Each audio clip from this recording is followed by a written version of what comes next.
What would you say, mate, is one of his or his biggest thing to avoid? From a random situation or random encounters.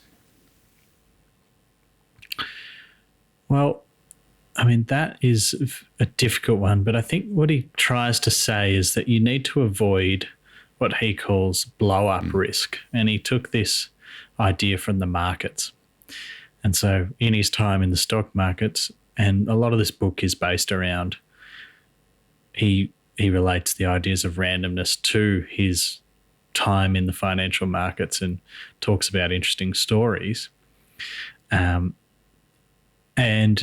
effectively, what he kind of talks about is that people come into the stock market and they're the high-flying trader who's winning, and making heaps of money and doing all this great stuff. And they're seen as almost like a prophet because they're able to kind of predict the future and give all these great stock tips. And then all of a sudden, something changes that they didn't expect, and bang, they lose more money than they've ever made because they've actually got this asymmetric risk relationship going on where they're making all this money, but there's a kind of big sword sitting above their neck ready to drop. And that when it does, they're so exposed on the downside that they end up losing everything and then some, and they get wiped out of the business, and they call that blowing up. And he gives lots of different examples of the ways that people do that, but effectively what it means is that you probably don't understand the cause and effect relationships of the world around you because it's so complex. But if you kind of feel like you do and make all your decisions and have no redundancy and go as hard as you can to the, extreme to try and maximize your profits or whatever you're doing, then you're probably exposing yourself to a huge downside.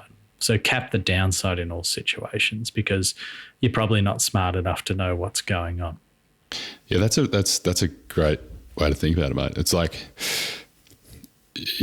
each time you're maybe leveraging something up, so the common way to maybe make more money in the stock market is if you are leveraged, because if you make 1% on $1 million, it's a lot better than making 1% on $100, invested. But with that comes the risk. And so each time you do that, whilst your situation from how much risk you're exposed to might not have, the chances of having a situation that you might lose may not have changed. The impact of losing is now so much more impactful. And so that's that idea of asymmetry. Yeah, exactly. Yeah, that's right. You're exposed way more one way than the other, and it only takes one of those events to wipe you out. And this is why you don't want to, borrow the maximum possible to, buy that extra house that you don't really need or something, because that kind of conservatism can save you because you don't necessarily know what's going to happen in the future, even though you think you do. And so you may not see it coming, but all you need to know is something might be. Something good might be too, but something bad might be as well. Yeah. Yeah, spot on.